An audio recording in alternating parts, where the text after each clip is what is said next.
Ашигт малтмал ашиглах үйл ажиллагааны тайлан. Маягт 3А нөөцийн хөдөлгөөн гаргах асуудал.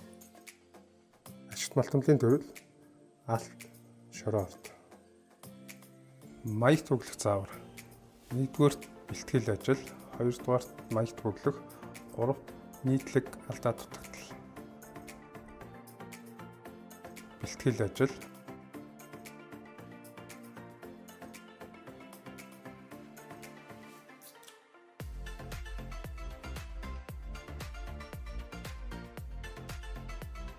Маягт бүглэх. За сайн бацгаана та бүхэнд өнөөдөр үйл ажиллагааны тайлангийн 3А маягтыг алтны шороо ордын хувьд хэрхэн бүглэх талаар зөвлөгөө өгье. За 3А маягт маань нөөцийн хөдөлгөөний дээр гарах асуулгууд байдаг. Энд бол зөвхөн асуулгын чанартай маягт бүгэлдэг. Энэ дээр ямар нэгэн тооцооллын болон томьёолын юм орж ирдэггүй байгаа. За эхний ээлжинд энэ дээр бол энэ маягтны хувьд маань бол 12 төрлөөр асуулга явагдаж байгаа. Энэ бол тухайн орд ямар орд вэ? Яаж хаанаас нөөц нь хөдөлж байгаа юм бол гэдгийг нарийн тодорхойлохын тулд энэ асуулгыг бүгэлдэг. За энэ асуулга бүгэлснээр 3B маягттайгаа уялдах ёстой. За тухайн ордын нөөцийн хөдөлгөөн хийж байгаа ордын аймаг сумын байршил, талбай нэр, ордын нэр, тухайн хэсэглийн нэр орж ирнэ. За би энэ дээр жишээ татсан байна.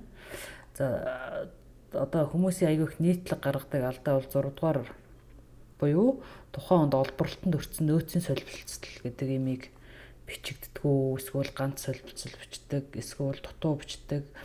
Эсвэл энэ солилцлын шалгаад үзэхээр уулын ажлын тайлангийн зурган дээрээ буудаггүй, өөр газар буудаг, яг олборлолт явсан газараасаа дэс өөр газар бүглэх, эсвэл тусгай шуурлахын координатыг оруулах гэдэг нийтлэг алдаанууд их гаргадаг.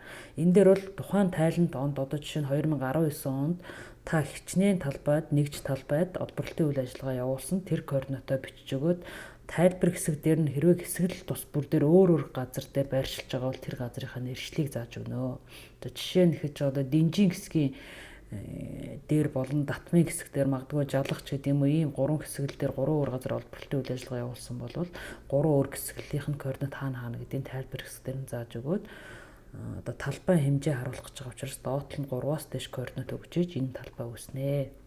Тэгэхээр энэ дээр энэ маягтан дээр энийг анхаарч бүглэх ёстой энэ асуулгыг. За тэгээд дараа нь бол ордын батлагдсан нөөцийн хэмжээ буюу нөөц батлагдсан огноод угаараа бичдэг. Энэ дээр компаниуд ерөөсөө анх тухайн ашиглалтын тусгай за ялангуяа алтны шороо ордын хувьд бол тухайн ашиглалтын тусгай шуурлаар 2, 3, 4 нөөц байдаг. Тохиолдол зөндөө байдаг. Энэ дээр бол анх батлагдсан нөөцөө биччихэл дараагийн шинжлэгдэж байгаа нөөц тодтогсон нөөцийн протоколуудын дугаарууд ерөөсө бичигддэггүй орж ирдэг. Тэгэхээр энэ нөөц маань 3B дээр одоо нөөцийн хөдөлгөөн хийхээр энэ маань хаанаас ямар протоколын нөөцөөс хөдөлж байна гэдгийг тодтогч асуухын тулд бид нар энэ нөөц бүртгэгдсэн огноог бичүүлэх авах хэрэгтэй байдаг. Тэгэхээр энэ дээр бол тодорхой тухайн орд дээр тусгай шуурлаар хамаарж байгаа бүх нөөцүүдийг бүгднийг бичих ёстой шүү. За энд ашиглалт явуулсан жил одоо буюу тухайн тайланд он хэдэх ашиглалтын жил дээр явж байгаа. За алтны шороо орд дээр ашиглалтын технологи нь илээрөөд алдааруу гэдэг утгатай бичигдэнэ. За 10-р мөрөн дээр байгаа энэ анх нөөц батлагдсан геологийн нөөц бичдэг. За энэ дээр юмар алдаа гаргадаг вөхөр аж ахуйн нэгжүүд маань тухайн онд үлдсэн үлдэгдэл нөөцийг биччихэд байдаг. Эсвэл бол зүгээр шууд нийлбэр дүнгээр нэг тоо биччихэд байдаг. Тэгээд тэр тоо нь тухайн тусгай шуурлын талбай дээр 2-оос 3 ч юм уу 2 нөөцтэй байгаа тохиолдолд альнийх нь нөөц нь тодорхой бус байдаг.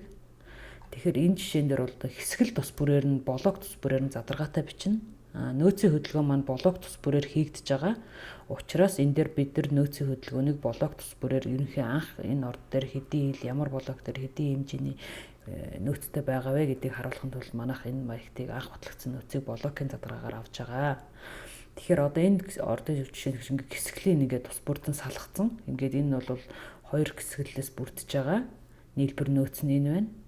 Ингэж харуулгадана. Одоо тэгээд жалга байна уу, динж байна уу, тухайн одоо нэр үгээр нэрлсэн хэсэглүүд тус бүрийгээ ингэж блок бүрээр нь задаргаагаар бичих ёстой шүү энэ маягтан дээр.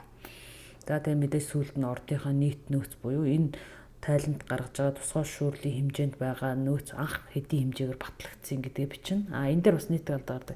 Хуучин нөөц нь хүчингүй болсон юм чи одоо энэ тэр нөөцийг бичих шаардлагагүй. Одоо энэ орд дээр шинэ батлагдсан нөөц нь энэ ингэж бичлэгдэг. Энэ бол зүгээр асуулгын чанартай авж байгаа учраас энэ орд дээр анх хэдийн хил нөөц батлагдсан. Тэр нь одоо байхгүй ч гэсэн тэрэн талаараа энэ мэдээллийн гүснэгтэн дээр бүглэгдэж явах ёстой шүү. Дараа нь одоо танаа уурхайн мэдээлэл болон архив янз янзын нөөцийн хөтөлбөрийн шүүлтийн асуудал дээр энэ нөөцүүд чи хэрэг болдог учраас энэ асуулгыг заашгүй бүглэх шаардлагатай. 11 дээр тухайн онд олборлолтод өртсөн блокийн дугаар гэж байдаг. Энэнийг тайлбар хэсгээр нь тухайн хэсэглэлийнх нь буюу 3B дээр ямар блокод хөтлөх ёстой юм бэ гэдгийг энэ дээр бичиж өгдөг. За хэмжих нэгжийг бол хүмүүс аж ахуйн нэгжид бараг бүглэхгүй ирүүлдэг тохиолдол айгүй их байдаг. Энэ бол алтны шороо ордын хувьд бол элсний хэмжээ 1000 м3-ээр, алтыг килограммаар, алт бол дандаа хийм цэврээр нөөцийн хөдөлгөөн хийгддэг байгаа шүү.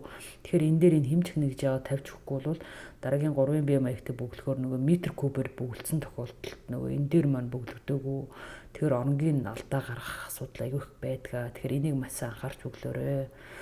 За энэ асуулгыг бүгэлсэн хүмүүс холбогдох хүмүүст нэр усаа бүгдээрээ энэ асуулгынхаа доор бүглэх ёстой байгаа. Нийтлэг алдаа